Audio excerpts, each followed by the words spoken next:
an important slide, and this comes from the Global Smokeless Tobacco Report, which is another significant achievement along with the Smokeless Tobacco and Public Health Report. The India report, which has come up, and two editors are in the room right now. The fortune of working with them for the past 5 years on that.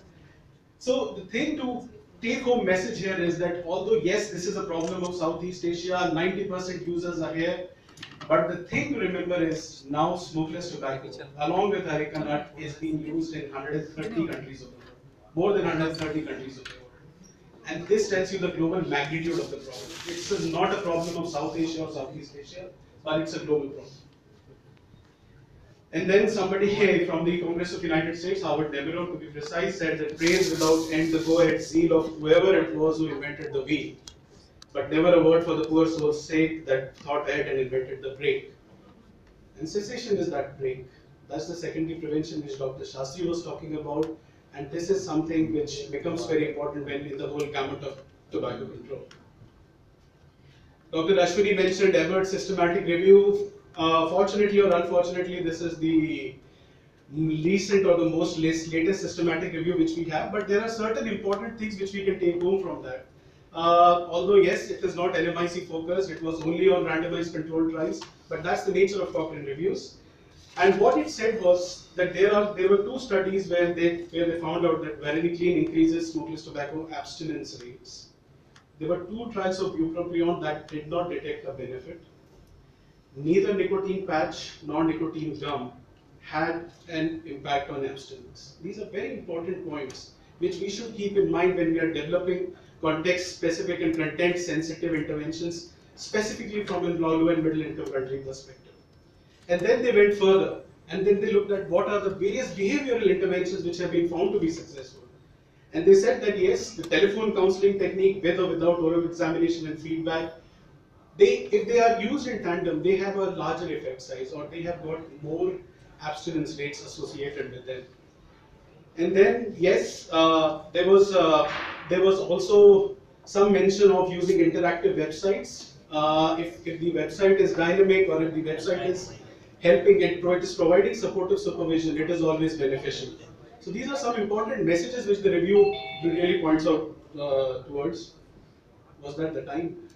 Okay. Anyways, the other learning messages, I was going through literature on cessation, precisely smokeless tobacco cessation interventions which have been taking place. And there are some important messages which they convey, which all of these interventions convey. One of them is that school-based and community-based prevention program, they have an effect, but the effects are very short.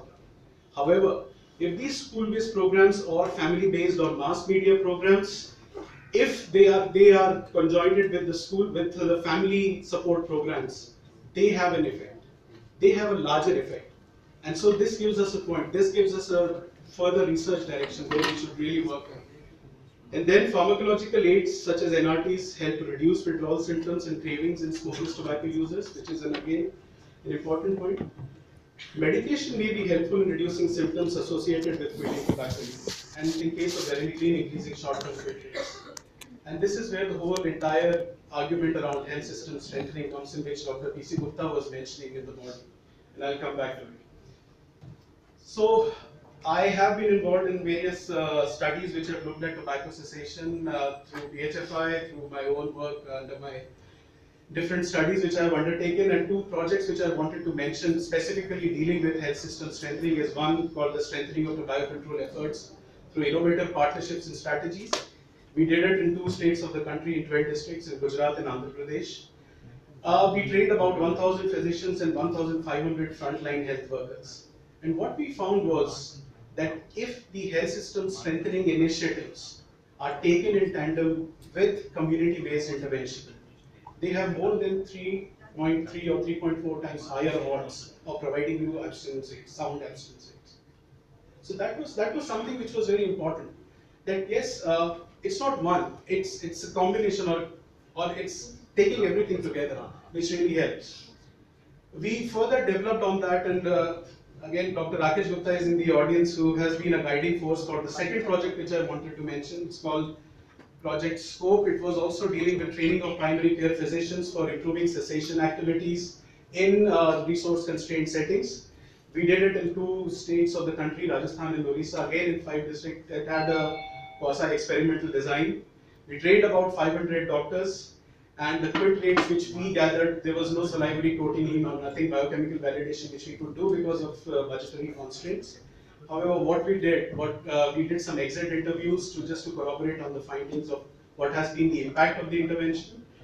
And we found that yes, the quit rates have been as high as 20 to 30% in the intervention groups. We are in the process of publishing this data, and it would be out soon, so pretty interesting. So what are the key learnings again? A range of effective treatments should be offered and made accessible to all smokeless tobacco users, and I think I can safely put in Arikanat also here, listening to all the presentations this morning. Education and training in cessation of tobacco use should be included in the curricula of health professionals, and that's very important. We need to reform our legislative barriers, and a range of indicated uses for treatment should be offered. So it's not just one, we should not stick to just one treatment, there should be a range of treatments which should be offered, and whoever is comfortable with whatever it is, it should be offered. And the campaigns should increase public awareness of the benefits of quitting, that I think we are doing. Just like to spend a couple of minutes on the last slide on the research priorities, and I'm looking forward to discuss this in detail tomorrow. But I think it is the need for the R to provide us details on what has been the return of investment. What is the cost effectiveness of various interventions? We are doing a lot of things. We are doing community-based interventions. I am talking about that we should do everything in tandem. But what is the cost effectiveness of doing this? We are in a resource poor setting, and most of the countries of the world are struggling for resources. It's important to provide them this kind of data. It's important to let them know what is the return for the money invested. So that is something which should be a future research direction. Uh, we need more data, we need more information on cessation for vulnerable populations. For example, adolescents, and Dr. Gupta was mentioning this in the morning, pregnant mother, people with mental disorders, comorbid people with the various comorbidities. We need these kind of things. We need to develop cessation approaches for these vulnerable populations, and how much have these been effective. And unfortunately, we do not have sufficient data to back ourselves up. And then we need continuous exploration on harm reduction. What are the various harm reduction aids which are available? There are a few nicotine replacement therapies coming in the country, coupled with some other innovative tobacco products like e-cigarettes, which are becoming big now in India and other low and middle income countries. So we have to really look at exploration of policies related to harm reduction. And then we need to develop robust studies. Sorry, I am a bit biased. I am a clinical epidemiologist by training, and I always look at interventions and I look at studies. I still feel that we need more studies. I still feel we need more interventions. Still feel that we need more robust randomized trial in order to prove our point, especially in different settings, especially in India. We are so different. We have got a unique problem of having more than 300 smokeless tobacco products, as Dr. Mehrotra was mentioning this morning. So yes, we require more research which can actually prove that these are the set of interventions which work in a resource constrained environment. We have some data, we need to back it up. So I think that's all. Just supporting Dr. Shastri again to see the effect of cessation services. 3-step process. Screen the patient for tobacco use. Sorry to use the word patient. Screen for tobacco use should be the word. Deliver appropriate tobacco cessation or cessation to them, and then ensure regular follow-up.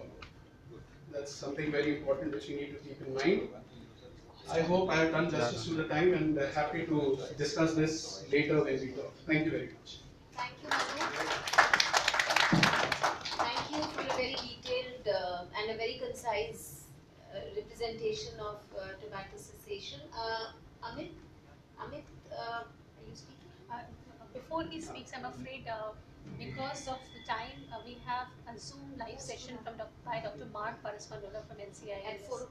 At 4, so we have 6 minutes only. So if there are any questions, we can take the questions. I just wish to add a point which Manu said, sorry for calling tobacco users as patients, but indeed they are patients. This only thing is that we are not categorizing them as per WHO ICD-10. So yes, we need to have this integrated in the health system, that all those who are tobacco users going to the health facilities should have coding for tobacco use and nicotine addiction. Thank you. And also in our awareness program, we need to say this, that tobacco use is a disease and tobacco user is a patient. Unless we do that, people will not get motivated to quit it. Society will not support it. So we have to call it a nicotine dependent rather than tobacco user. ICD is 10. It's easy for people to understand. It's easy for people to understand. So you must talk the language which they understand better. So this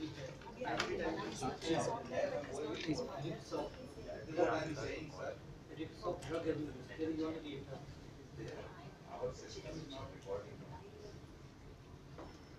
Not recording. The point is Not that even the health professionals do not recognize it as a ICD classified disorder. Dr. Acharya is here from Indian Medical Association, and maybe he can say whether there is any survey or any study within the medical professionals, how many would recognize that tobacco use or tobacco dependency is an ICD classified disorder. So in all the existing talks and everything, we have been highlighting this point. The ICD-10 clearly states that the nicotine dependent is a disease now, and therefore we have pharmacotherapy to treat it up also. Sorry to interject. Actually, the next speaker will just follow up. Amit, can you please start your presentation? Amit will speak on best practices in smokeless tobacco. Thank you, Vineet. I'm going to speak about some of the best practices in smokeless tobacco control efforts. So title is best practice, but I leave it to the audience to decide the best practice. I'm calling them good practice because when we talk about tobacco control, some of the practices which are good or which are best for one settings may not be the best ones for the other settings, and based on that, I have said that this is a good practice which I am listing. Three of them that stand out. The first one is apply all provisions of FCTC, and I think that classifies as best practice, but it's difficult to apply all the FCTC provisions on smokeless tobacco in all the settings. But I think from the knowledge of perspective as well, would recommend that all the smokeless tobacco products, wherever they are, be found or be regulated under the FCTC, and the protocol on FCTC also applies to all the SLT products. So that's the first one, as I would call as a best practice. Second is to complete ban. Now, there are several countries, it's not only that India has banned SLT products, there are several other countries which have banned SLT products, and I think that is one of the best practice. For us, it is, in our setting, we are okay with the ban, because if there is even a slight chance, then we find that the room for violation of the ban. And then the third one, which I would talk more, is the ban on spitting. And I think from smokeless tobacco perspective, that is the most important one.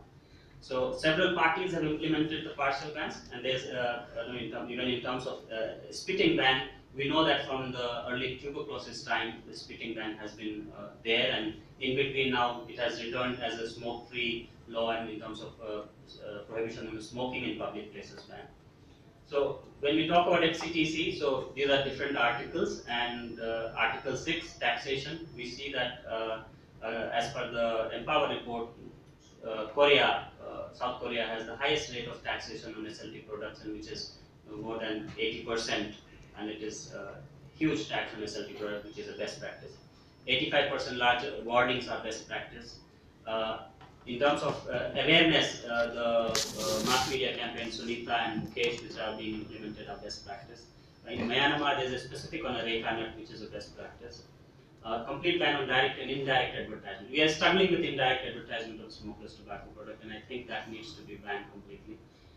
Cessation services, there's a lot of talk already happened on cessation, and I think looking at the new GATS data, whatever is available, we know that more people want to quit than more people are being advised to quit.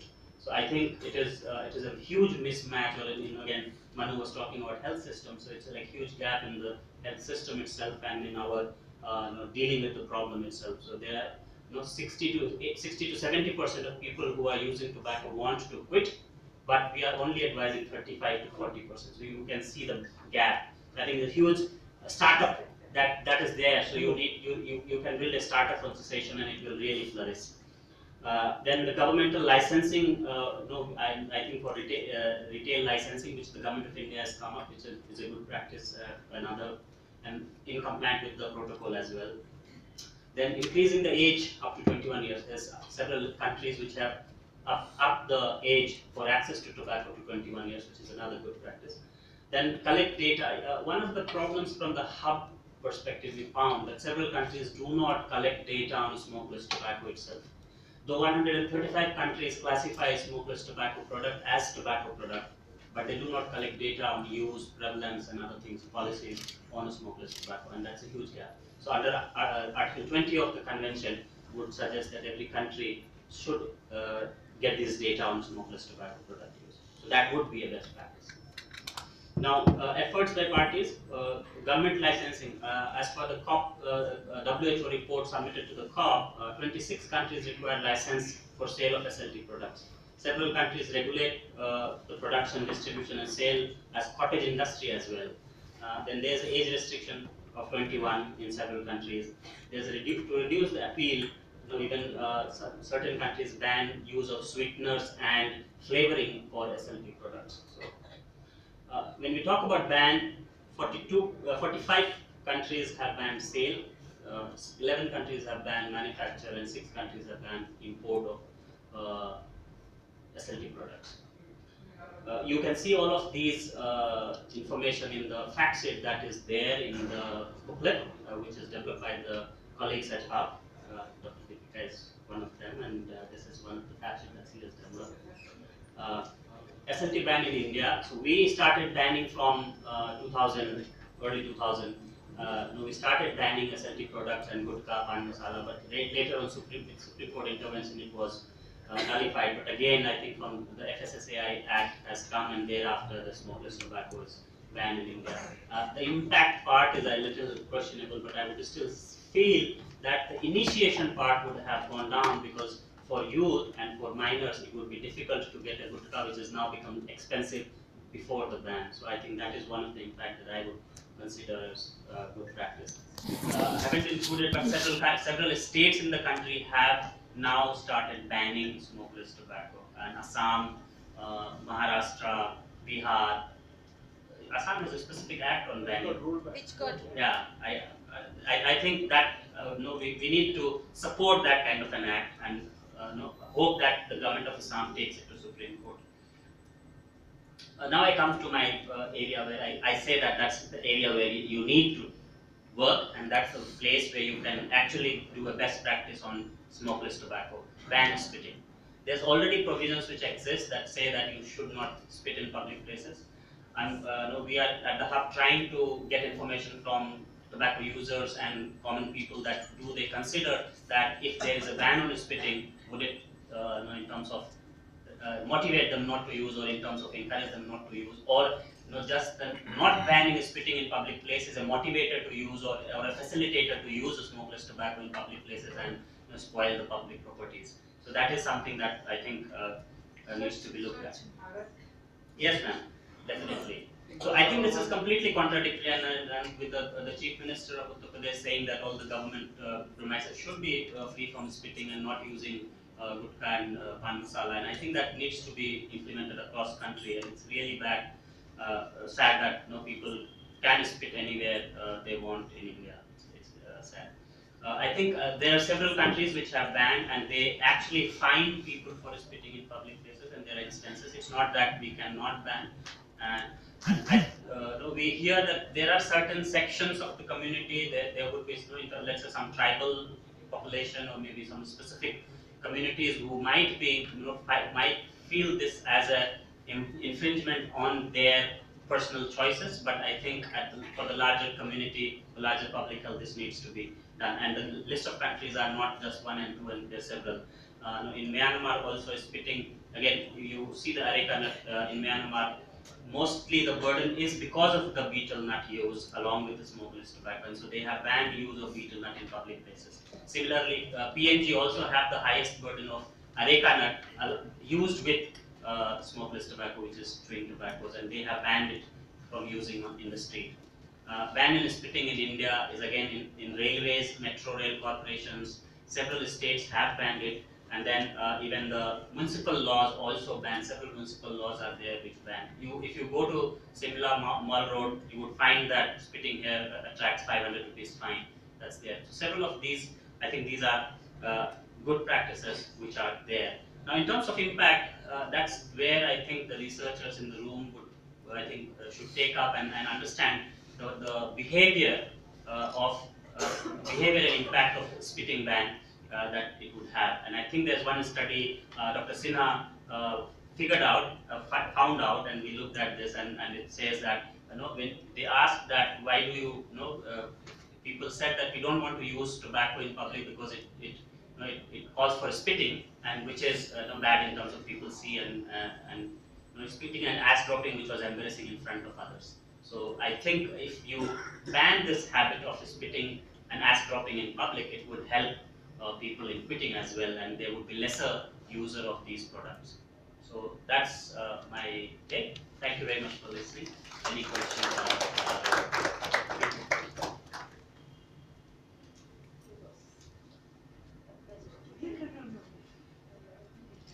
I just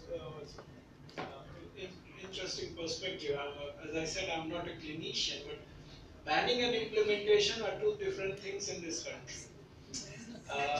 We have many bans. I think it has been talked since morning, and you're very right in saying. But implementation is one issue. For me, there is another.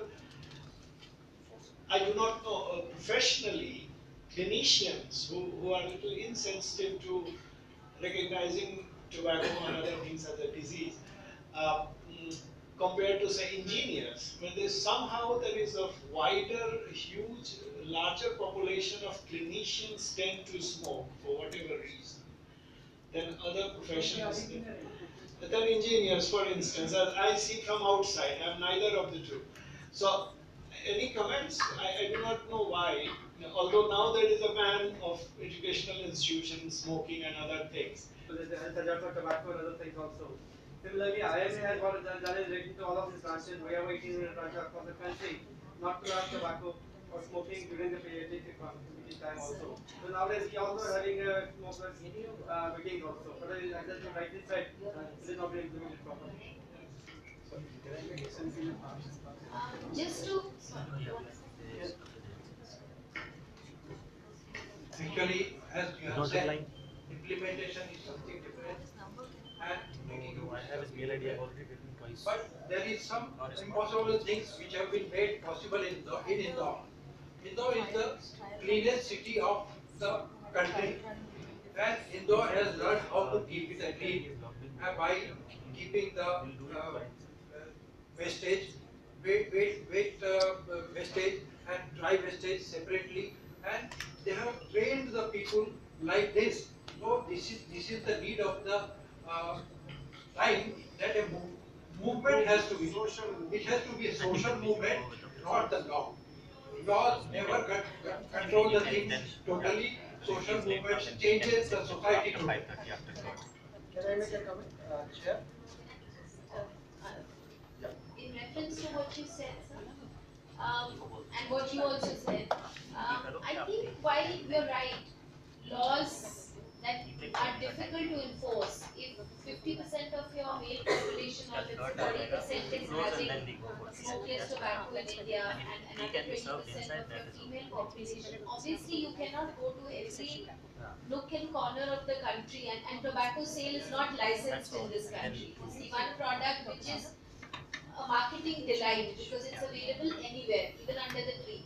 So, but at the same time, when the gutka ban came in, we did do a study and we did find that A, visibility had gone down at the shops, at least children were not, seeing the product everywhere. The second thing, prices had, even though it was being sold in a more, let's say, hidden manner, prices had gone up. They wouldn't even sell to every person. They would only sell to their known consumers. Otherwise, they'll say we don't have the product. And the other third, collateral benefit of such a ban was that the awareness about smokeless tobacco harms has gone up. If you read in the newspaper that such and such product has been banned by the government, the consumer definitely stops to think that if it is being banned, there has to be a good reason for it. So while I agree with you, it's not easy to enforce these laws, but there are definitely some collateral benefits and there will be awareness raised. Minute, perfect. You already said most of the things that I wanted to say, almost all the things. Because we all say that implementation is difficult in India, but we have to also look at the benefit of the extent to which it is implemented. Nothing is implemented 100%. And as Vinith has said, there have been already many visible benefits. Point out a couple more. One is that support of the people. We have done studies on the effect of ban, and most people, including the vendors, they support the ban. They don't oppose the ban. In fact, they say that why only one product ban the entire product, because then company people come and tell us this that is banned, but this is not banned. This you can sell, and we have to listen to them. So there are lots of additional benefit, even though the implementation is not complete, but there have been significant amount of effects and benefits. Last question. No question. I'm just wondering, we don't have a presentation from Monica Arora. So are we going to discuss supply side issues of Areca? Because we have a gentleman from Campo, which is the... She's tomorrow. She's scheduled for today, but she may be coming. I just wonder, one of the things that I would like to discuss here is what is Campo's role and what are we going to do about imports of Areca nut, which is so massive? Which we are doing tomorrow. Last question. I just want to add on something we are discussing. So with all due respect to what you said, I second you on that. Implementation is very, very important. And I feel no matter how much we all are working towards it, and we will keep on working towards it, but I strongly believe government has to take a stand. If demonetization can take place just in an hour, where all big shots of the country and everyone below poverty line had to agree to that decision, then why not this? So we will keep on working towards it the way we are, but government has to take this stand. If demonetization can take this can too. Good. This is a very correct argument, and we have to maintain this, take up this in this manner also. And we know that some of the politicians, like the Chief Minister of Bihar and our Prime Minister, they know when to take what decision. So we hope very soon such type of a decision will be taken. Can we move on to the next point? Yeah. Just taking your point for a second. Just taking your point for the right. As you said that ban was gutka was banned. IP was the first state to ban the gutka. But now unfortunately for the tobacco industry is very smart. What they have done is now they come out with a package of tobacco separate and safari separate. And again it is available across the vendors. It is marketing now again the tobacco separately and the safari regular separately. They have to work out that also. We've actually, Thank you, audience, for a lively one discussion. second, 1 second. We are cognizant of this, and this question has been asked in the latest GAT2 circuit. Dr. Sinha had added this question, and Dr. Gupta were on that. So this question is there, and in the latest GATs, you have a response and a large, especially Nagaland, I noticed. We just did the GATs release, so a lot of places it's showing up now that the separate twin pack we call it is being sold. Thank you. The next presentation is by Dr. Virendra Sinha. He will be speaking on role of FCTC in smokeless tobacco control.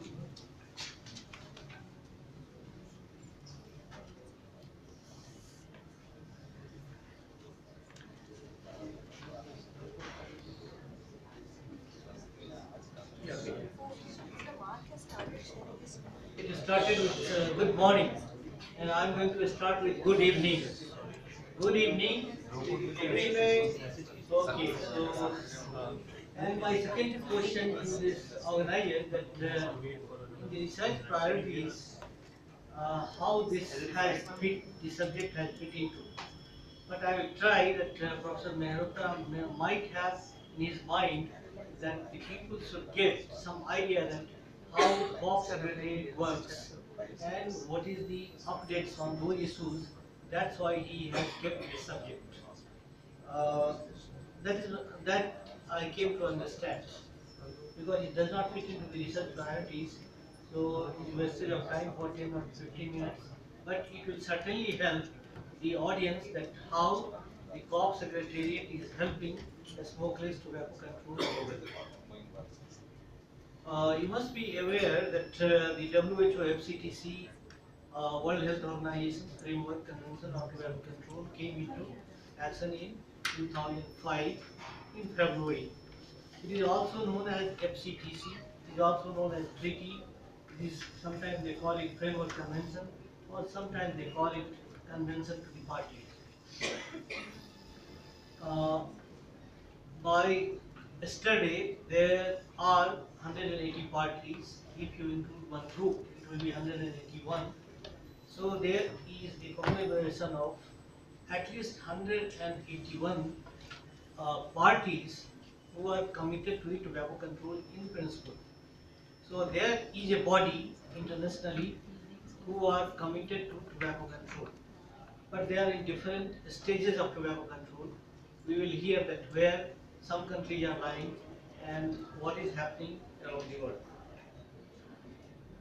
Understanding the WHO FCTC, the FCTC Article 2 says that parties are encouraged to implement measures beyond those required by this convention and its protocols. Meaning thereby, there are certain provisions provided by the conference of the parties, but the parties can go beyond that. And so, the WHO FCTC sets a floor, not a ceiling. Then Article 4 says that there should be effective legislative, executive, administrative and or other measures should be contemplated. Meaning thereby, there should be effective implementation through the evidence-based uh, with researches. So what we were discussing that implementation is poor here and there. Why can't it happen if demonetization can happen? Yes, it can happen. There are several stories you can hear from the world, and you can have the best examples, and you can try to apply in your country. And FCTC also provide you flexibility that it should be in accordance with the national law. It never says that you should go against your national law. It should be in accordance with the national law. Because you must be aware that the protocol for the illicit trade has been signed only by the 34 countries by now. 6 countries have not ratified it. That's why it has not been accepted as protocol. Because they are not going, because they are understanding that it is against the national law.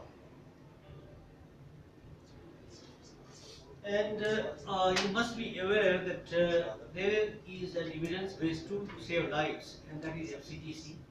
Overall objective of the FCTC is to protect the present and future generations from the devastating health, social, environmental, and economic consequences of the tobacco consumption in any form. That is very important, in any form. So uh, that implies from the February 2005. But Article 1 says that tobacco products mean products entirely or partly made of the tobacco leaves as raw material which are manufactured to be used for smoking, sucking, chewing, or snuffing, or by any other means. What has been provided by the Article 2. So the FCTC from the day 1, in principle, it implies on all tobacco products, including smokeless tobacco. And then the general obligation that Article 5 says that establishes the basic obligation of the parties under the Convention to advance tobacco control efforts through a national action and international obligations. And Article 5.3 is very specific, that requires parties to undertake measures to protect tobacco control policy from the interest of tobacco. You should not help tobacco industry. As for example, if any secretary wants to talk to the tobacco industry, it should be notified. It should be in the hands of some of the other witnesses. Uh, so the idea is not to help the interest of the tobacco industry, but to adopt the legislation wherever necessary. These are some of the uniqueness of the WHO FCTC and that you are aware. And you must be aware that there are provisions which reduces the demand. Those articles are from Article 6 to 14 that Amit has shown in a chart, and there are some supply side reduction that articles are from 15 to 17. Apart from that, there are certain other important articles that deals with the national surveillance and the international cooperation. Those are Article 20, Article 21, and Article 22.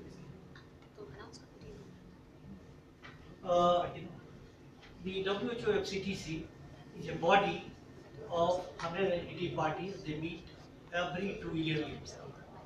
And last time it happened in Noida. Many of you must have attended it. It happened in Noida itself. And there are certain things that happens parallelly.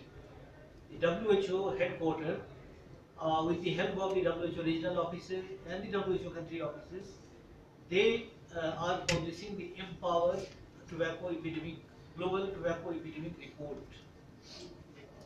I think the latest report is of 2017. And there is an obligation to the parties that all parties are bound to have the FCTC instrument 6 months prior to the next session of the COP. Meaning thereby, last year it happened in India. So all the parties, they are obliged to provide a reporting instrument filled in before the 6 months of that meeting. Just to implement these articles, the Conference of Parties have developed the guidelines. There is a guideline for Article 6, there is a guideline of Article 8, partial guideline for Article 9 and 10, there is guideline for the Article 11, 12, 13, 14, etc. Apart from that, the FCTC instrument, initially it was very simple, 3-page or 4-page instrument. So the countries were obliged to fill in every two yearly.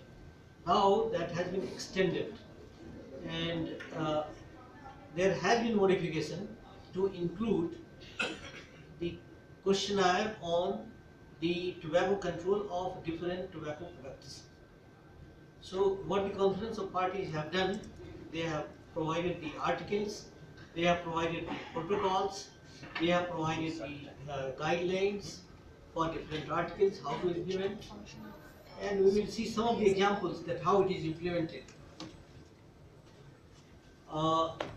The Article 6, price and tax measures to reduce demand. And this August House is aware that one article of the FCTC does not work in silos.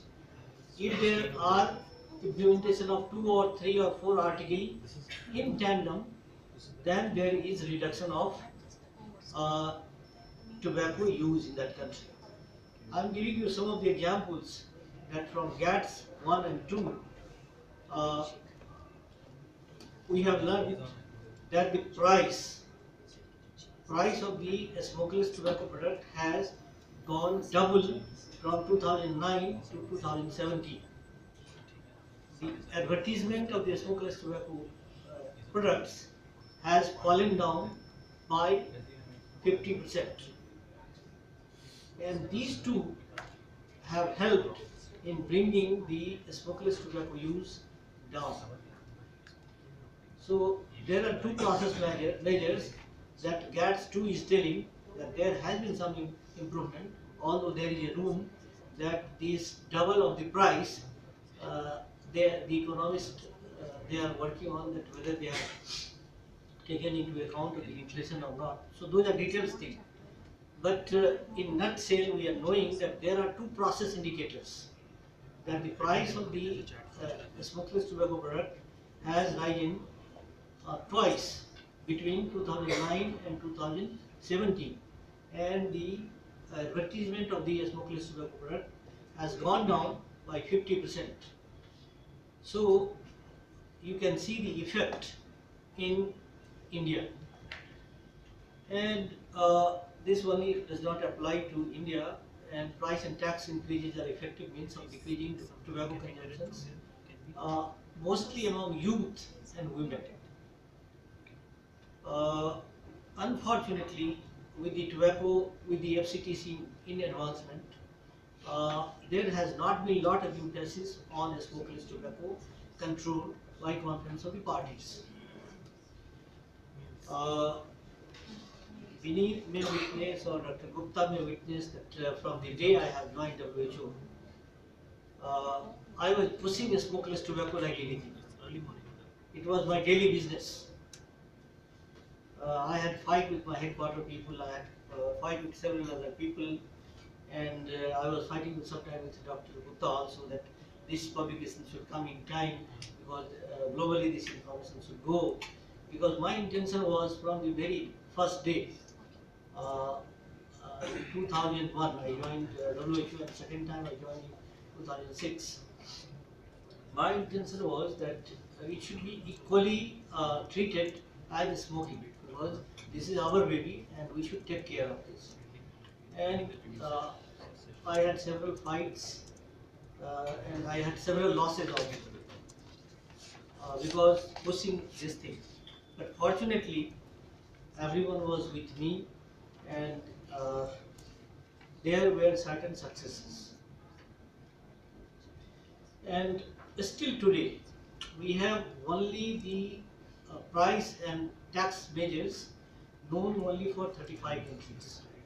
Out of 180, 35 countries, we know only about 35 countries. That is shown in this figure by Rio John.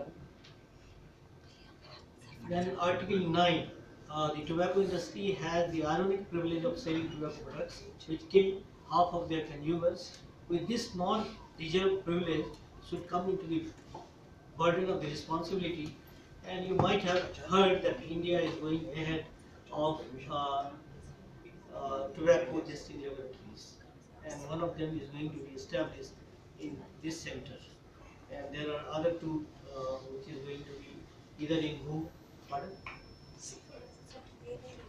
What, sir?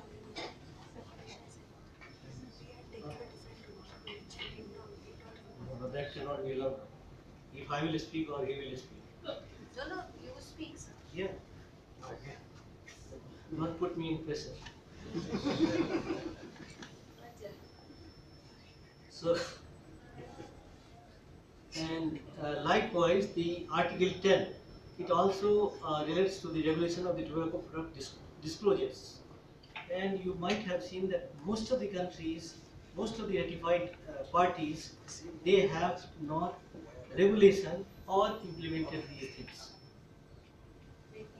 Article 11, you know that it relates to packaging, labeling of the tobacco products. And unfortunately, most of the emphasis was on cigarettes.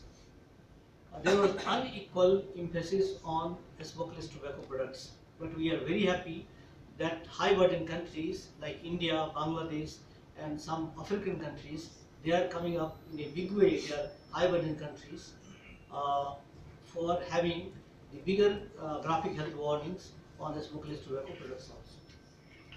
And I pointed Dr. Gupta again and again that there should be rotating warnings for India, and he should push to the government. Every time we meet, and I say it to him, every time, in all the meetings. Yes. For smokeless tobacco use, you have only two pictures of the oral cancer, but there are a lot of information for India. That smokeless tobacco kills this many person, that smokeless tobacco cause this much economic loss, smokeless tobacco cause this much low birth weight babies. So these are all information that should be provided through those packets. So that is no cost intervention by any government. That should be done. And I appeal all Indians, tobacco control advocates, to pressurize the government to bring all types of smokeless product information on rotating health warnings. The warnings are put after pre-testing. So whichever ones are most effective are getting selected for putting. Unfortunately, in India, the textual messages are not so effective. So they need to be given out by other processes rather than. So whatever it should be pre-tested again and again. Yeah. Because we have lot of information about the smokeless tobacco effects, health effects and economic effects. That should be there. That should be given to the people. Then education, training and awareness. Uh, India is one of the best country, I can say, for implementing the education, training and awareness on, especially on smokeless tobacco. There is no country like India which are educating in such a way to the people of India. I have seen the advertisement of the tobacco products, but not on the smokeless tobacco products in other countries. India is one of the examples, this voice of victims. This has become one of the brand, and many countries throughout the world, they are adopting it. So this is one of the best example that is coming out from India. Again, the Article 13, we have discussed that Article 13 applies on all tobacco products, and there is a timeline that all the parties should implement it within 5 years time. And we are facing it that direct advertisements are banned all the way, but we are facing all types of surrogate advertisements through the brand staging, through the big boards, through the ribbons of the palm masalas. Then Article 20 that deals with the surveillance data on different aspects of the smokeless tobacco products. And fortunately, we have the adult prevalence of 75% of the parties. Still today, in 12 years time, we do not have data for 25% of the parties. Adolescent prevalence, it is only available for 57% of the parties. Economic consequences of the smokeless tobacco, that is known only for 35%. Health consequences, that is only known for the 20% of the countries. And there has been, with all the tobacco control advocates in this room or outside, I will not like to forget the name of the people from the Southeast Asian countries, that they were standing by me, and in all the COPs, what I have proposed, they were with me, and it was proposed from the side of the Southeast Asia region. And in COP 5, this tobacco control and prevention of the smokeless tobacco products report by the Convention Secretariat was produced in consultation with the WHO. And in COP 6, we had a major victory, and the policy provisions were adopted, and the conference of the parties said that in all the articles, implementation of all the articles, or whatever the conference secretariat will develop, the smokeless tobacco products and other products will appear over there. And ultimately, you have heard that there is a WHO FCTC Global Knowledge Hub on smokeless tobacco. And I can vouch that in 1 year's time, this hub has done a wonderful job. They have now a very good web. They are coming with one monograph.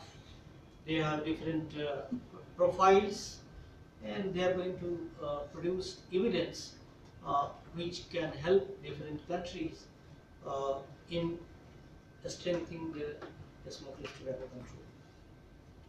In conclusion, we can say that FCTC plays a key role in regulation of all tobacco products, however, the smokeless forms were given a back seat. But now with the development of the hub, it should not be in the back seat.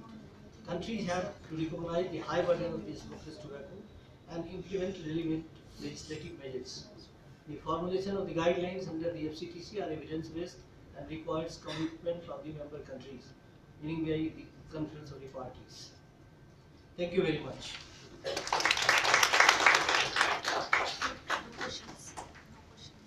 Sir, on a lighter note, I am very fond of movies and while seeing this Voice of Victims, I just wish to contribute that the previous film which I went for watching, there were 3 youngsters sitting behind my row, and as soon as the indication of Voice of Victim came, amongst themselves they said कि यार अब 1-1.5 minute को show देख दे, इसकी माँ ने 2 suit बेच दिया है और उसका वो और अभी राहुल द्रविड़ अपनी टूटी फूटी हिंदी में बताएगा. So my humble submission is the voice of victims should change because after all we are making use of the media, the media principles to put in what we want to say.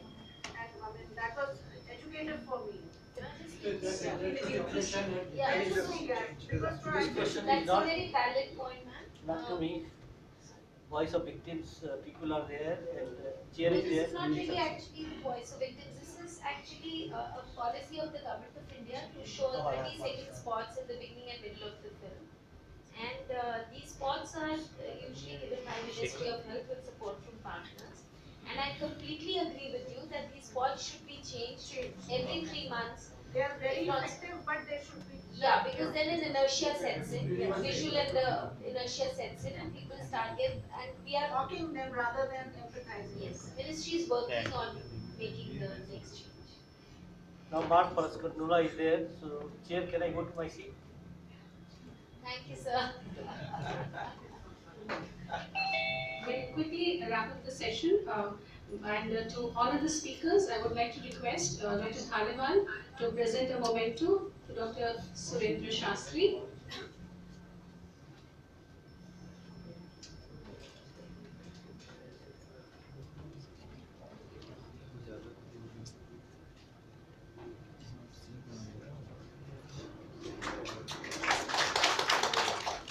And also to Dr. Manu Mathur, sir. He's there. He's there. Sorry.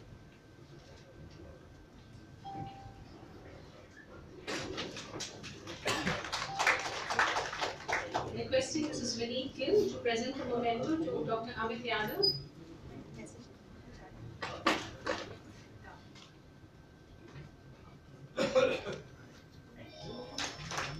And also to Dr. Virendra Sinha, Mrs. Vinnie.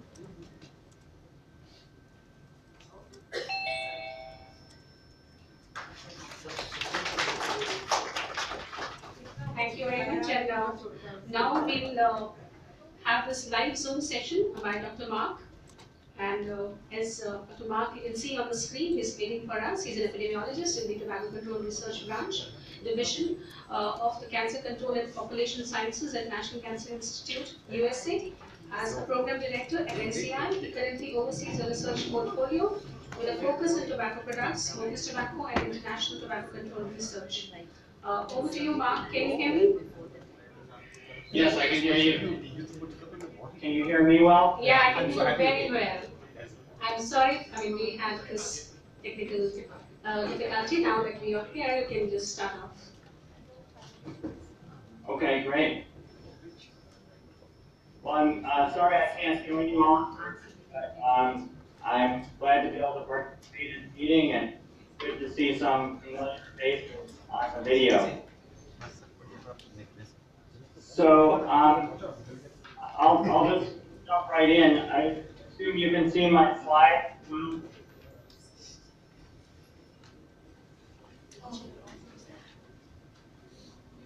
So I'm going to talk about the workshop we held on butyl-quid and arecanut, and sort of present some findings from that. Certainly it's hard to separate, I think, smokeless tobacco use entirely from use of other substances like oregano that are often used with it. And so this was one of the reasons for holding this this workshop. So this was just over about a year and a half ago. We held this workshop, and I'll present some of the findings from that and some other more recent research findings as well. So the meeting was held in Kuala Lumpur, Malaysia, of 2016. And I know some of the folks here in the meeting and online were participated in it. And we covered sort of a wide variety of topics around betel quid and arecanut use with and without tobacco. And you know, our rationale in holding this workshop was that you know, there really is an enormous population worldwide that's using oregano and betel quid in some form or other, either with or without tobacco. More than 600 million users is estimated, although that's an extremely rough estimate. We really lack data from many countries. Unlike for tobacco, where we do have the WHO framework convention, that it hasn't been clearly applied to other ingredients that are used along with tobacco. So it's unclear, I think, at this point, really, how the FCT would apply to oregano and other ingredients. Although certainly, I think we would want to make the argument that other ingredients that influence the harm of tobacco products and their addictiveness should certainly be considered as part of the framework convention. So of course there was a report from IARC a number of 10 years ago, looking at oregano. There are estimates that use accounts for up to 50% of oral cancers in some countries, so this is a major contributor to a preventable cancer. And that oral cancer is the 6th most common cancer in the world, though with their geographical variation. And use is especially high in South Asia and Central Asia, where smokeless tobacco and betel quid and oregano use are common. This map here shows the the spots where oral cancer is highest in the dark blue, and these do tend to map on to where use of tobacco and betel quid are high. There are other countries here too that show high oral cancer because oral cancer is also associated with alcohol use and other risk factors, but certainly tobacco and betel quid use is a key driver of those, that incidence. So there has been a lot of research done, particularly in Taiwan, where tobacco and oregano use are common. And so one of the studies there that I think was especially telling has shown how really it's the combined effect of multiple multiple agents that really pose the greatest risk. So this slide here shows a summary. If we look at people who over on the left were exposed to only one risk factor, either smoking, drinking alcohol, or chewing tobacco or oregano. The risks are substantial. Relative risk for oral cancer are 5 to 9, but not nearly as high as for those who are exposed to multiple risk factors. So those who smoke, drink, and also chew oregano have several times the risk of oral cancer compared to those who only do one. So again, this goes back to the issue of why it's important to include the other exposures when we're talking about tobacco use, because it's not tobacco alone, but also its interaction with other exposures that pose the greatest risk. So, of course, we know there are a wide variety of different types of tobacco products, smokeless tobacco products out there in different forms. You can see betel quid here, but also other forms of smokeless tobacco preparations. But and then of course these products include many different types of other ingredients that are used along with tobacco. So this was a table that, that we use to look at how oregano is tobacco are used together, also along with other ingredients like slaked lime, which we know influences the pH of the product and influences nicotine delivery, so the addictiveness of the product, and then other kinds of flavorings and ingredients that are used. And so we know there's a wide variety of products out there, but we don't really know a lot about the specific role of some of these ingredients and how they work together to influence risk and also dependence. So we do know there are a number of sort of familiar agents that appear in smokeless tobacco products that we know are associated with health effects. I think the tobacco-specific nitrosamines certainly are at the top in terms of their role in cancer, but there are other kinds of ingredients that appear in smokeless tobacco products that have a role in their health effects and addictive properties.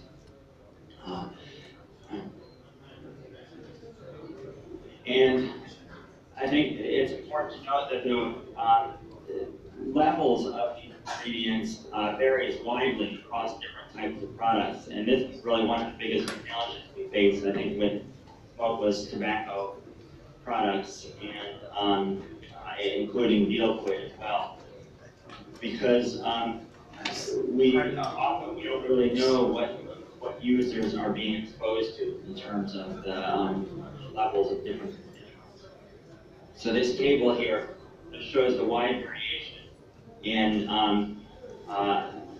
free nicotine levels from different products. So these are the levels. This is the level of nicotine that's actually available to the user when they're using the product. So it's a closer indication of what the actual exposure is. And basically, you can see across these different types of products, and even within individual product categories, there's enormous variation by several orders of magnitude in the proportion of nicotine in the product that's available as free nicotine. So this shows that products may have very different nicotine delivery properties, and this, of course, has big implications for the addictiveness of the products and their liabilities.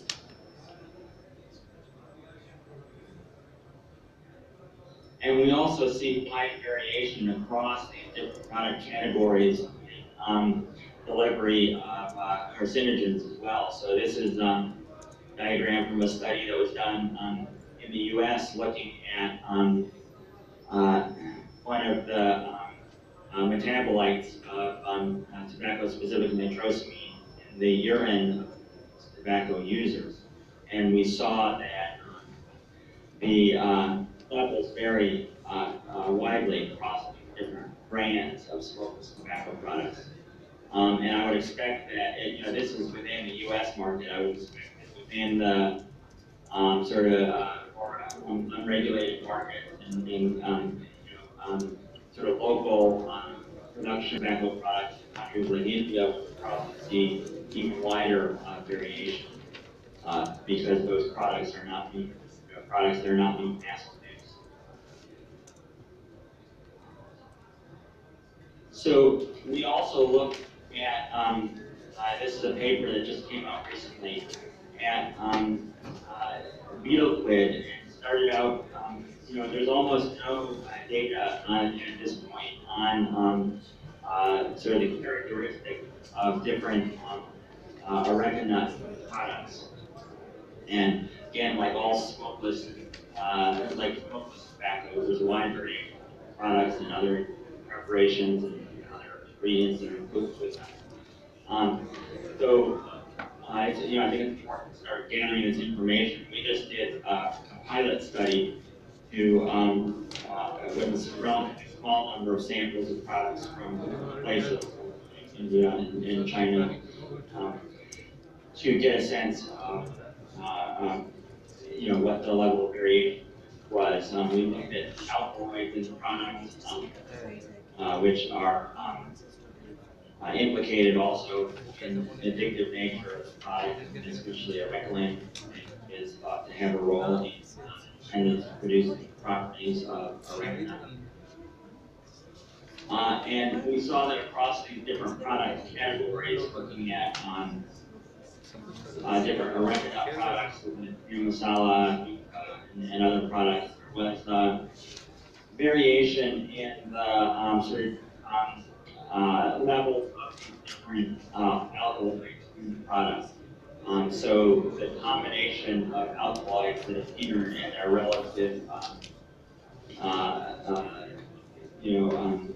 values was varied across the product categories. And then it's also possible in the laboratory to look at expose the ingredients to what's kind of artificial saliva mixture. So it's not actual human saliva, but it's like a mixture of ingredients that has some of the same effects on the product. And we looked at what happened to the levels of these alkaloids when they're exposed to this artificial saliva preparation.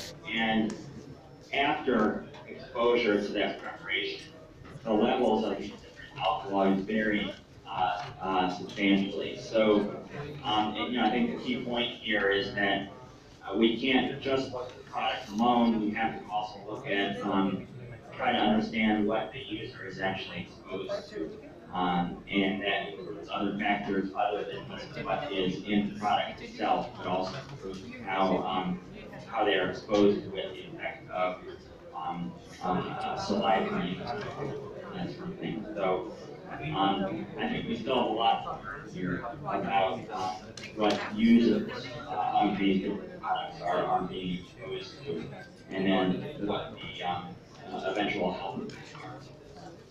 I just wanted to point out too that we did look, we did a report in 2014 on global smokeless tobacco use, which I'm sure many of you have seen. One of the key points out of that report was that the relative rates of smokeless tobacco use varied widely over different parts of the world.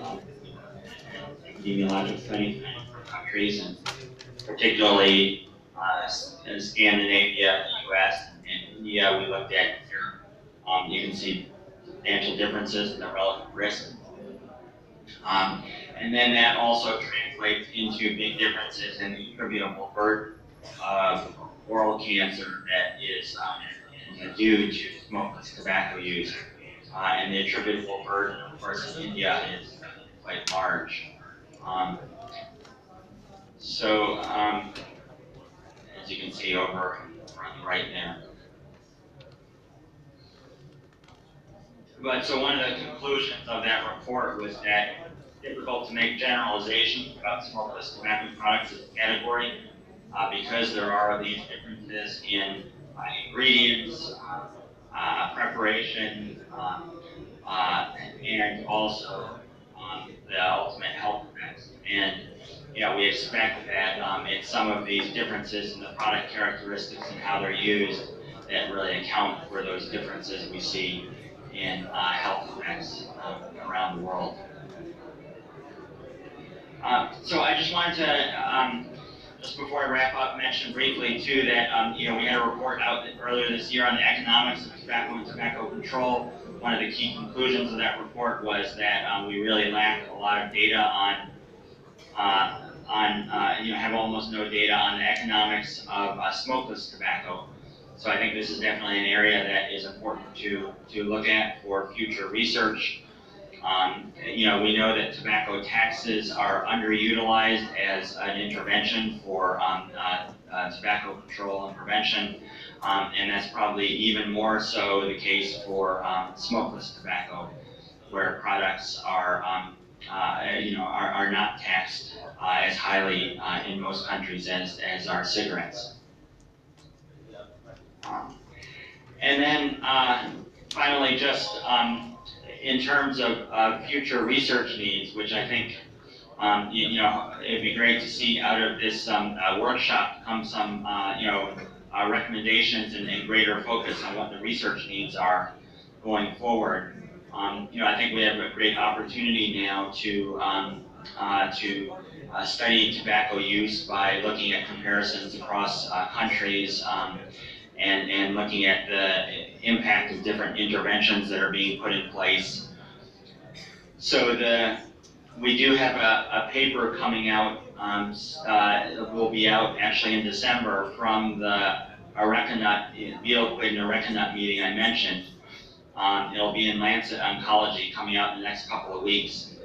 And that paper actually includes some specific research recommendations. So I just wanted to show these, so hopefully that'll be helpful in your discussions tomorrow.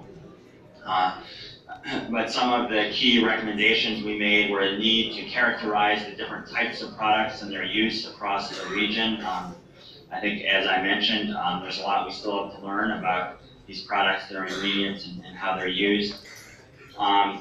Also, to strengthen our understanding of the biological and behavioral basis of areca nut dependence and developing effective interventions. And we need especially interventions that are targeted to betel quid and areca nut use because we know that some of the methods that have been used for cigarette smoking cessation have not been as effective in smokeless tobacco or areca nut users. It's also important to study the cultural and social context in which these products are used to better quantify the dose-response relationships of these products with cancer and other effects, to develop effective screening and early diagnosis interventions for oral cancers, so we can also, in those people who have been using and have been exposed to these products, we can identify oral cancers earlier and intervene. And also, there's definitely a need for translational research to evaluate policy interventions in tobacco control, particularly applied to smokeless tobacco and areca nut. So anyway, so I'll stop there, but thanks for your attention.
Hello, Mark, can you hear us? Hello?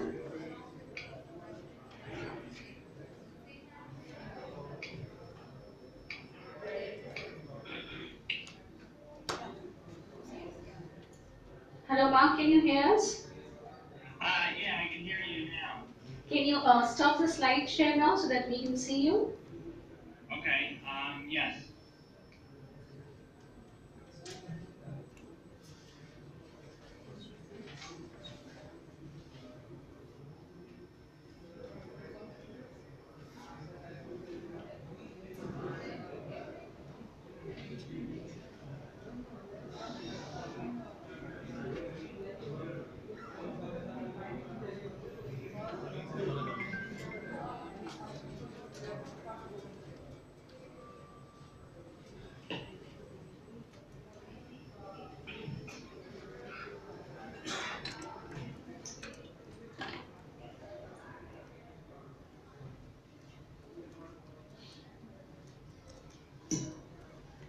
Okay, Mark, thank you very much. It was great catching up with you, and we got a little late with the presentation. Thank you once again. We will now go to our next presentation. The next Zoom lecture is on carcinogenesis of smokeless tobacco and betel nut. And believe me, you're really lucky to hear it from the master himself, Dr. Kurt Strauff. He is Section Head Evidence Synthesis and Classification at IARC France. And this is the section which is responsible for IARC monographs, handbooks of cancer prevention, and a virtual IARC classification of tumors. He has expertise in medical oncology, cancer epidemiology, and environmental causes of cancer. He serves on several national and international committees with a focus on primary and secondary prevention of cancer. Dr. Strauff, can you hear us? Yes, to unmute. I can hear you well. Oh, that's wonderful. Can you hear me? Yes, we can hear you very nice. Now you can start your presentation. Thank you. I hope you don't have the same echo. Is it clear? Yes. It is clear, sir. Okay, I have a horrible echo here.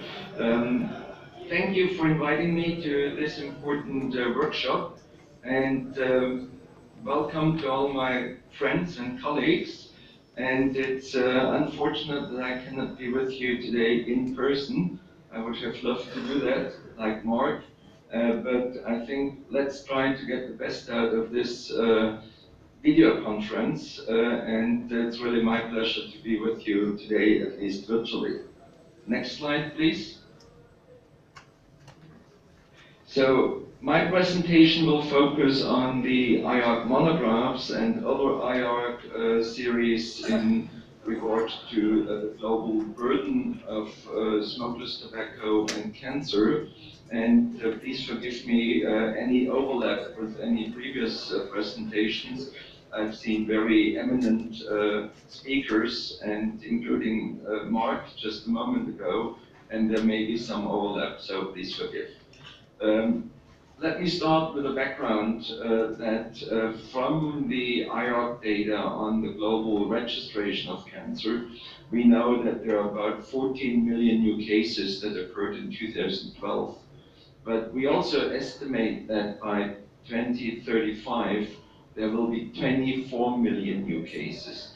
This is a huge increase, and what's even more worrisome, that the majority of the increase in cancer burden is expected in low and middle income countries, and these are the countries that have typically even less means to cope with this important increase in the burden of cancer.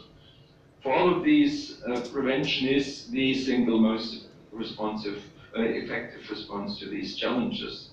And but before going there, the first step in cancer prevention is to identify the causes of cancer.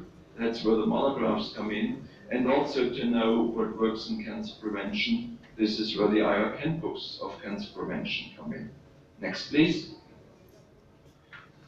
So with regards to the monographs were started in 1971 to look at environmental risk factors for cancer, originally with a focus on chemicals, complex mixtures, occupational exposures, but during their life they have broadened the scope, now looking into anything that is environmental in its largest sense, meaning physical or biological agents, and of course, most important for your workshop today, also personal habits. The monographs have now evaluated more than 1,000 agents, many of these repeatedly, as we'll see in a moment, and about 120 of those have been classified as carcinogenic to humans, and another 380 as probably or possibly carcinogenic to humans. I'll explain to you in a moment what that means. But the other important message from this slide is that the monographs are a source of scientific information on known or suspected carcinogens, and as such they serve as a scientific support for countries and other agencies, of course foremost also WHO, to prevent exposure to known or suspected carcinogens. Next please. This slide is only here to explain that it's not the IARC monograph staff, the scientists that write the books. For each meeting, we invite the world's leading experts on a given topic, and they write the monographs, and these must also be, of course, free from conflict of interest. And with that, over the many years, more than 1,000 scientists from more than 50 countries have contributed. And you can see India here as an important contributor to the monographs, with several of those attending the workshop, virtually or in person, having contributed to these monographs. Next, please. This is only a quick explanation on the evaluation scheme for the monographs. So you can see on the left side, it classifies the evidence in humans, what we know from cancer epidemiology, largely observational epidemiology. And you can see on top what we know on cancer in experimental animals. These are the standard 2-year cancer bioassays. And so as soon as we know that an agent causes cancer from the cancer epidemiology, using the Bradford-Hill viewpoints and excluding chance bias and confounding, having therefore sufficient evidence for cancer in humans, it's already a group 1 carcinogen. We have seen in humans it's causing cancer. However, often we don't have such evidence, and in such cases where we still have sufficient evidence for cancer in experimental animals, but no data in humans, it would be inadequate in humans, as you can see on the left, sufficient in animals on the top, so it would be a group 2B, possibly carcinogenic to humans. However, then there is also, making it more complicated, the use of mechanistic data. And with the mechanistic data, for example, if you have a sufficient evidence in animals, no data in humans, but very strong mechanistic data, it can go all the way up to a group 1 carcinogen. Conversely, if we have sufficient evidence in animals, but know that this is based on a mechanism that cannot work and operate in humans, then this warning signal from the rodent data would not be taken forward to a group 2B evaluation, and it would be downgraded to a group 3, meaning that it's not classifiable.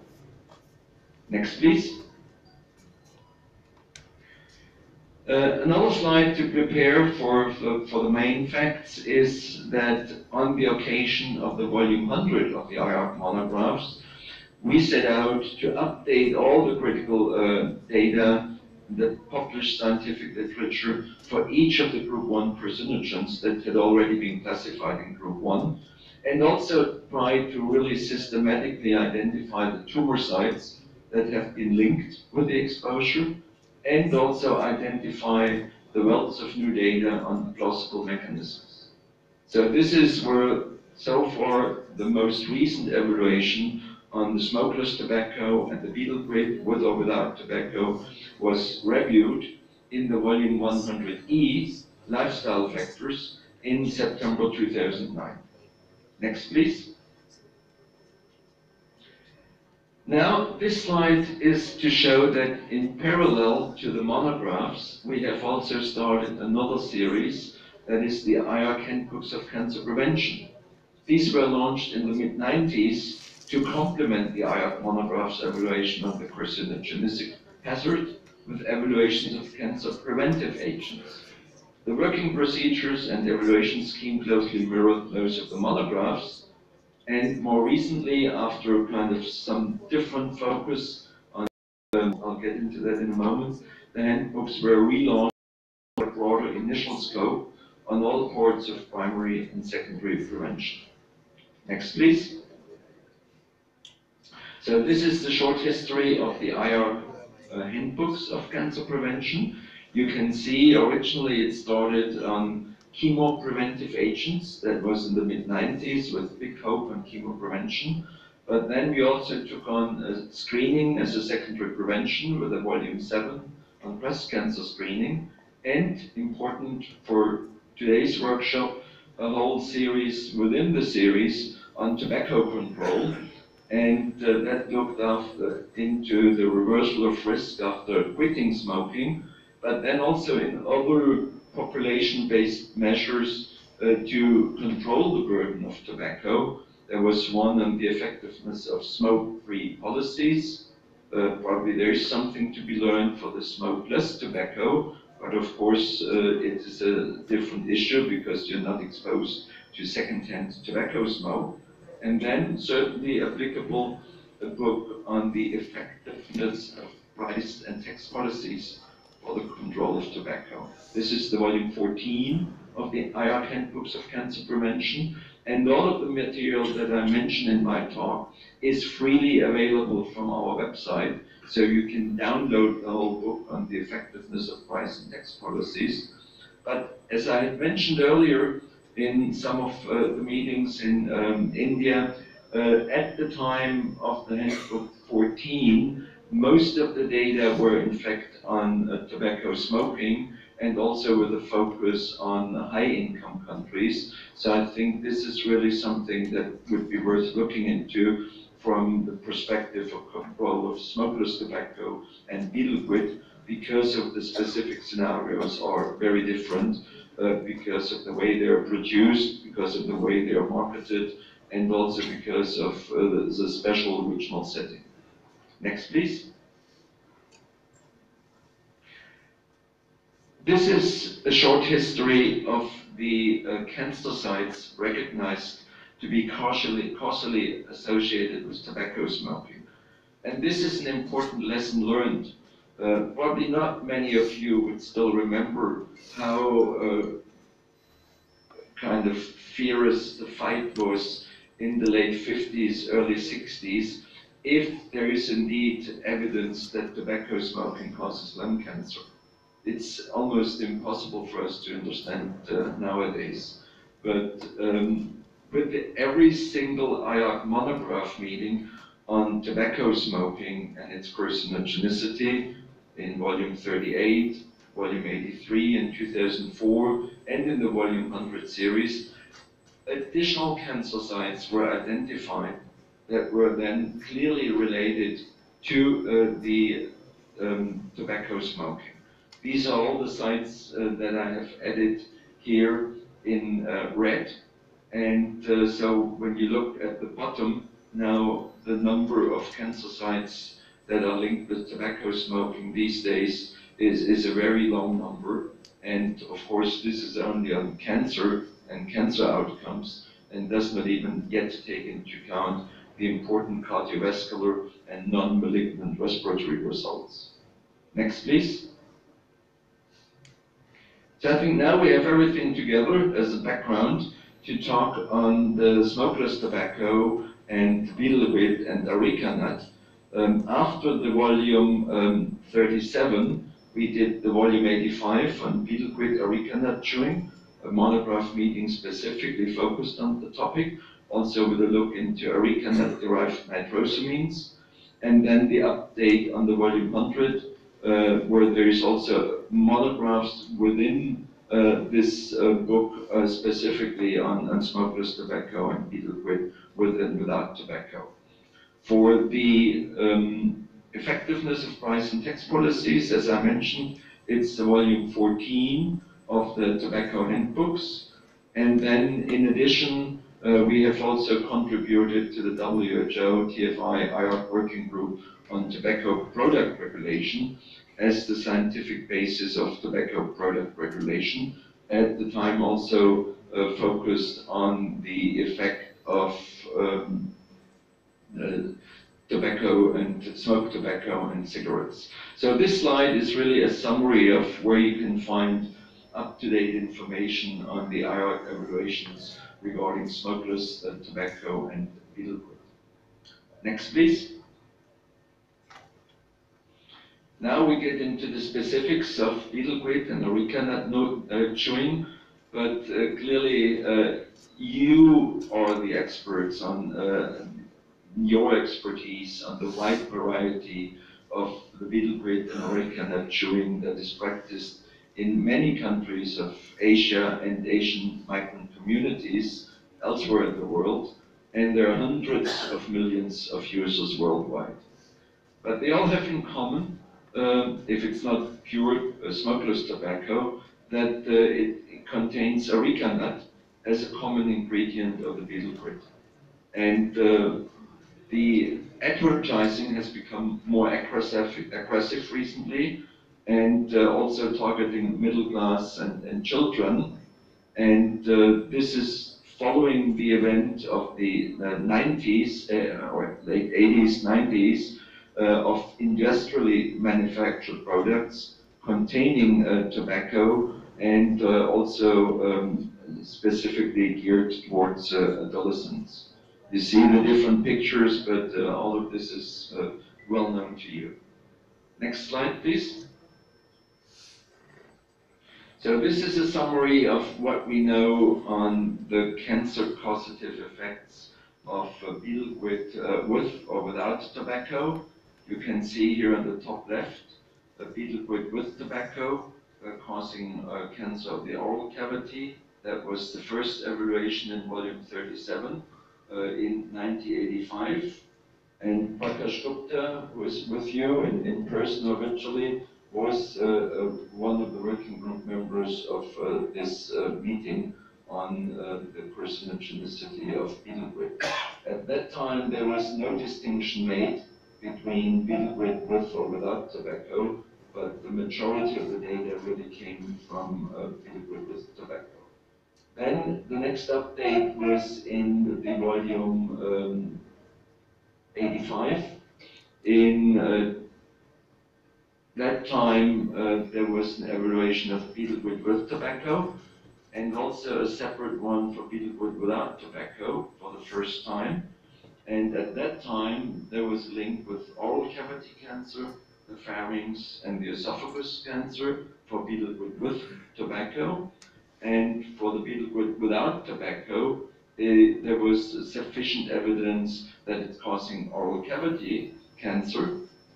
For the first time, there was also an evaluation on areca nut itself, using data on from the epidemiology showing increased risks of pre-malignant lesions, and separate studies clearly showing the transformative activity of the areca nut with a high transformation rate from the pre-malignant lesions to oral cavity cancer.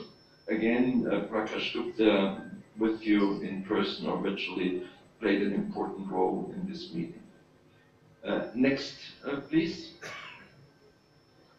So with that, it was concluded that areca nut is carcinogenic to humans, and I'll have a separate slide on that because I think it is an important conclusion from this meeting. As I mentioned briefly, several studies observed very high relative risks of oral submucosal fibrosis among chewers of areca nut, and follow-up studies showed high risk of malignant transformation. There are also studies in experimental animals, areca nuts or extracts from areca nut given by gavage diet or in other ways, injected in the cheek pouch to mice or hamsters, produce carcinomas locally, also carcinomas of the esophagus, stomach, liver, lung, or malignant lymphomas. So this paragraph is about cancer bioassays, experimental settings, and the conclusion from these data is that there is sufficient evidence in experimental animals for the carcinogenicity of areca nut. And from there, the mechanistic evidence, following the evaluation slide that I've shown before, that in the areca nut jures, areca nut derived nitrosamines, I think Mark talked about these also briefly, were detected in the saliva. There was formation of radical oxygen species in the oral cavity, elevated risk for micronuclei formation, sister chromatid exchange, and chromosomal breaks, which are key characteristics of carcinogens. So with all that information together, areca nut by itself was also classified as a group 1 IR carcinogen. Next, please. One slide on smokeless tobacco. Again, very wide variety of different commercially and non-commercially prepared products that are either used orally or nasally, and that includes chewing tobacco, oral nasal snuff, kaini, naswar, mishri, udaku, shama. Again, you're probably much better experts than myself on the huge variety, including local, regional varieties. But whatever the variety is, they all contain nicotine, and they all produce, when used, tobacco-specific nitrosamines, NNN and NNK, that are two the most important tobacco-specific nitrosamines, which have also been classified by IARC as a one carcinogen based largely on mechanistic data. The usage of these different varieties of smokeless tobacco is very different by age, gender, and social class. Next, please. This is a summary slide as of the volume 100 meeting on the different cancer sites causally linked to various forms of tobacco. And you can see first tobacco smoking. Of course, this is not the full list. This is just a subset of those that are also important with regards to the smokeless tobacco and betel quid. Then we have the second-hand smoke. And then in the third column, the smokeless tobacco with sufficient evidence for cancers of the oral cavity, esophagus, and pancreas. And for the betel quid with and without tobacco, the first sufficient is always for the betel quid with tobacco, so sufficient evidence for oral cavity, pharynx, and esophagus, and sufficient evidence in terms of betel quid without tobacco for oral cavity and esophagus. Next, please.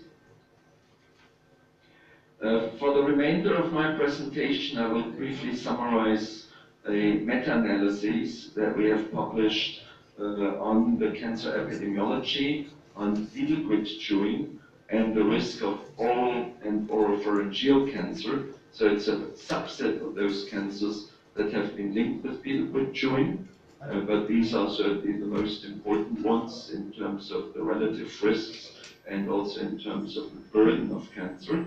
So this is a random effects meta-analysis of 50 publications assessing the relationship between oral and oropharyngeal cancer and betel quid chewing, with a distinction between betel quid with tobacco and betel quid without tobacco added. We looked not only in the relationship in terms of using or not using as a dichotomous exposure, but also tried to explore the exposure response data by daily amount of use, but also years of betel quid chewed, and for this we used spline models to analyze the relationship. And from there, with additional data, we could then calculate attributable fractions and estimate the public health impact. Next, please. So these are the data and the results from the meta-analysis for the Indian subcontinent, so taking into account all the studies that were from this region. And you can see for the betel quid with tobacco, the overall relative risk comparing a chewer with a non-chewer is almost 8-fold increased. For the betel quid without tobacco, there is still a statistically significant and substantial increase with about a 2.5-fold increase in risk. Some adjustment for tobacco smoking doesn't change it very substantially. A further adjustment for tobacco and alcohol again leaves the relative risk in about the same kind of order of magnitude, with a relative risk of 7 for betel quid with tobacco and the relative risk of 3 for betel quid without tobacco. However, particularly for the betel quid with tobacco, you can see an important difference between men and women from the published studies, showing a much higher relative risk in the women than in the men, with almost 15-fold increase in women and a good 5-fold in men. There's also a difference in the betel quid without tobacco by gender, but the numbers are not as high, but still much higher in women as compared to men.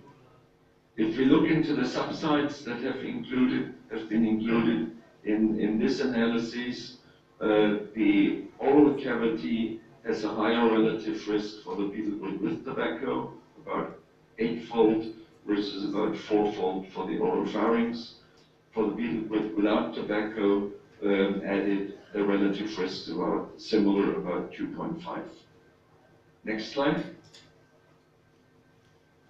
Let's skip that one. That just brings in the additional data from China, and Taiwan. I think that's not needed today. So with this one, this is now modeling the exposure response data, and this is by years of chewing, and you can see how there is a monotonic increase, finding some saturation without further strong increase after 40 years of chewing, but up to this there is a steady increase. The longer you chew, the higher your risk is, and this is only by years of chewing, not taking into account additional data on the daily use of the betel quid. Next one, please. With this, we now have all the needed data, the relative risks, the prevalence of chewing in India, to calculate from these data the population attributable fraction, and from there the number of cancers that are attributable to betel quid chewing.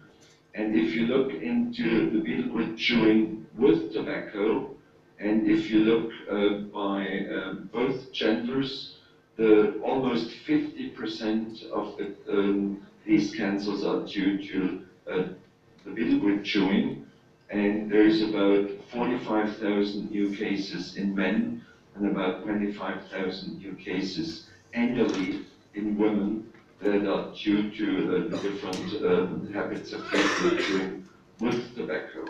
And then you can do the same for the betel quid without tobacco. Let's go to the next slide. We can skip that one again because that's the same for Taiwan included. And with this, I would already like to thank you for your attention. And the quality was pretty good here. I hope you had a similar quality. So with this, if it works, I would be happy to answer some questions. Thank you.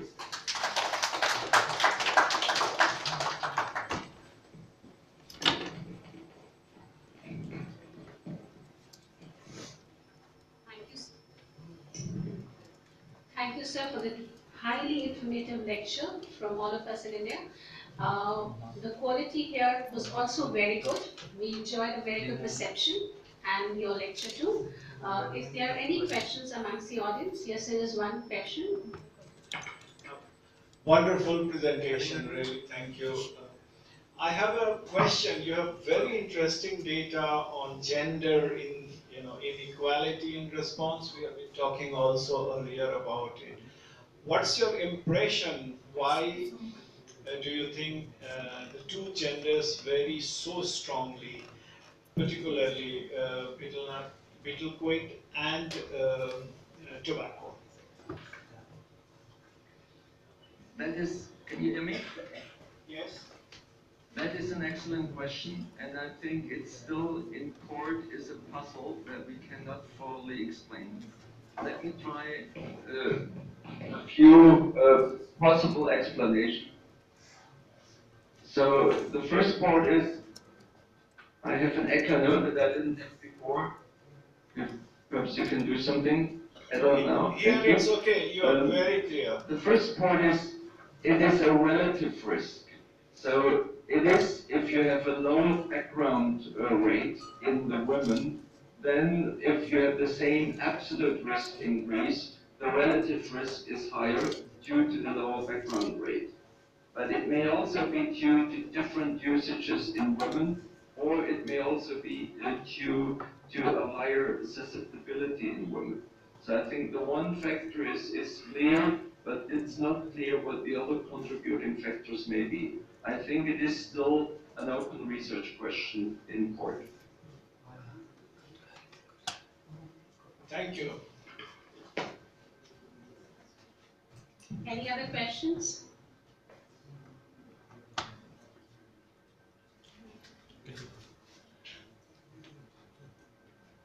Sir, thank you for the. Yes, yes. Thank you for the presentation, sir, and it was excellent to hear you again. This is about the meta-analysis where you presented findings on the beetle kit chewing exclusively. But what's the probability of finding exclusive beetle kit chewers? Because most tend to combine it with tobacco. I can recognize you from our last meeting in India, but I could not understand your question. I'm sorry. It's not because of your question, it's the quality. Perhaps somebody can repeat the question. Thank you, sir. This is from the meta-analysis that was presented, the findings of which you presented showing that beetle kit is a grade 1 carcinogen. My question is, what's the probability that there are exclusive beetle kit chewers without tobacco? Because in India, the tendency is to combine the two products together. You can take this from the slides for the meta-analysis and the prevalence. This is based on the published studies and additional information that indeed in India, depending also very much by ethnicity and region, there is a very different cultural habit of using the betel quid. In some areas, it's 95% of the users that add tobacco. In other parts, it's perhaps a higher prevalence of those not using adding tobacco. But largely, at least from the data published at the time of the meta-analysis, the usage pattern in India was strongly dominated by using betel quid with tobacco, and that was in fact one of the original problems why it was difficult to disentangle the carcinogenicity of betel quid without tobacco and of the areca nut itself. Much of that evidence is really coming from the studies in Taiwan, China, where there is the predominant use without tobacco. And therefore, for the scientific part, allowed us to identify the carcinogenicity of areca nut. However, it is also an issue in India, but you will probably have much better data from recent surveys on what the percentage is. But knowing the rich cultural variety in India, I think such data are probably only informative if you look by region, by ethnicity, by gender, and by age group, because all of these are important determinants for the usage of the different types of betel quid. Thank you, sir.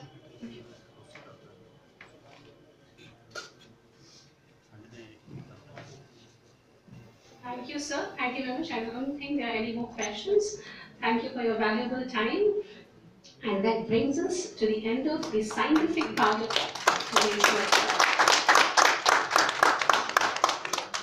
It was my greatest pleasure to be with you, and I wish you success for your workshop. Thank you. Thank you Bye. very much. I wish you could join us for dinner. You and Mark, I'm sorry, you're not there physically, so we'll go without you. Thank you, Mark, for being there for the next presentation too. Can you hear us? Okay.